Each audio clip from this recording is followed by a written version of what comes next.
இந்த ரோஹிணி எத்தனை பட்டாலும் திருந்தவே திருந்தாது அப்படின்னு நினைக்கிறவங்க மறக்காம நம்ம வீடியோக்கு லைக் பண்ணிக்கோங்க. முத்துவும் மீனாவும் அவங்க வேலையை அவங்க பார்த்துட்டு பேசாமல் இருந்திருக்கலாம். இந்த கதிரை பிடிச்சி போலீஸில் கொடுத்தது மட்டும் இல்லாமல் இப்போ ரோஹிணி வந்து என்ன சொல்கிறாங்க அப்படின்னா, நம்ம போலீஸில் பிடிச்சி கொடுத்துருக்க கூடாது, 30 லட்ச ரூபா பணம் வரக்கூடாது அப்படின்றதுக்காக தான் இந்த முத்துவும் மீனாவும் இப்படி பண்ணிட்டாங்க அப்படின்ற மாதிரி இந்த ரோஹிணி சொல்லுது.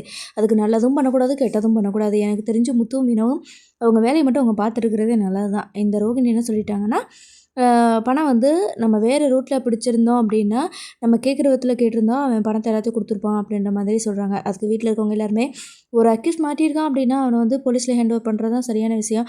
இதை வந்து நம்மளா எப்படி அவனை விசாரிக்க முடியும், அந்தளவுக்கு நம்ம என்ன தாதாவா அப்படின்ற மாதிரி சொல்கிறாங்க. அதுக்கு தான் இல்லை இருந்தாலுமே நம்ம வந்து விசாரிக்கிற முறையில் விசாரிச்சிருக்கணும் அப்படிங்கும்போது அப்படின்னு சொல்ல உடனே அண்ணாமலை இப்போ இருந்துட்டு, ஒரு திருட்டு பையன் நம்ம கையில் கிடச்சிருக்கான் அப்படின்னா அவனை கொண்டு போய் நம்ம போலீஸ் ஸ்டேஷனில் தான் ஒப்படைக்கணும்.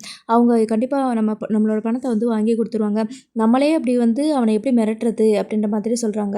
அதுக்கு தான் முத்து சொல்கிறாங்க, இவங்களுக்கு தான் மிரட்டுறதுக்கும் உருட்டுறதுக்கும் ஃப்ராட்தனம் பண்ணுறதுக்கும் எல்லாம் தெரியுமே. நான் வந்து ஏற்கனவே கல்யாணத்துக்கு முன்னாடி சொன்னல இந்த அம்மா பெரிய ஃப்ராடுன்னு அப்படின்னு முத்து சொல்கிறாங்க.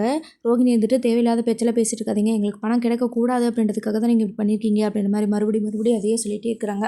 அதுக்கு மனோஜும் ரோகிணி சொல்கிறதா கரெக்டு, நம்மளாக வந்து ஏதாவது அவனை அடித்து ஏதாவது பண்ணியாவது பணத்தை மீட்டு இருந்துக்கலாம். இப்போ போலீஸில் வேறு அவனை பிடிச்சி கொடுத்துட்டோம், இனிமேல் அவன்கிட்ட பணத்தை நம்ம எப்படி வாங்குறது அப்படின்னு சொல்ல உடனே ரவி இருந்துட்டு, இல்லை அவன் வந்து பணத்தை வந்து போலீஸில் பிடிச்சி கொடுக்குறது தான் சரி. ஒருவேளை நம்ம அவனை அப்படியே வெளியில் விட்டுட்டோம் அப்படின்னா எப்படியாவது ஏமாற்றிட்டு வேறு இடத்துக்கு போகிறதுக்கு வாய்ப்பு இருக்குது அப்படின்னு சொல்ல, இல்லை நம்ம ரவுடிக்கிட்ட யார்ட்டையா சொல்லி அவனை மிரட்டி இருந்தோம் அப்படின்னா வேறு யார்கிட்டையாவது பணத்தை வாங்கி நம்மள்ட்ட கொடுத்துருப்பான் அப்படின்னு சொல்ல, ஏன் அடுத்தவங்க கஷ்டப்படுறது உங்களுக்கு அவ்வளோ சந்தோஷமா?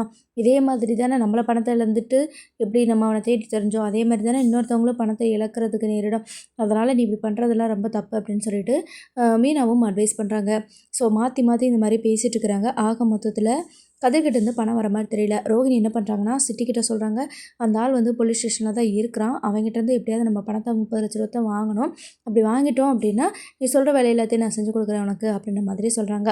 அப்போது முத்துவோட கார் சாவி எனக்கு வேணும்னு சொல்லி கேட்டேல, அதை நீங்கள் எனக்கு மட்டும் எப்படியாவது எடுத்து கொடுத்துருங்க, வாங்கி கார் சாவியை எடுத்து கொடுத்துருங்க. அதுக்கப்புறம் நான் அந்த கதிர்கிட்டேருந்து எப்படி நான் பணத்தை வாங்குறதுன்னு சொல்லிட்டு நான் உங்களுக்கு ஐடியா கொடுக்குறேன் அப்படின்ற மாதிரி சொல்லி ரோகிணிக்கிட்ட வந்து சிட்டி பேசுகிறான். இப்போ ரோகிணிக்கு மட்டும் அந்த 30 லட்ச ரூபா பணத்தில் கொஞ்சமாவது கிடச்சிட்டாலும் கூட இதை கொண்டு போய் கொடுத்து விஜயாவை சரிக்கிட்டிடலான்னு சொல்லிட்டு நினைக்கிறாங்க. சரி பார்ப்போம் என்ன நடக்குது.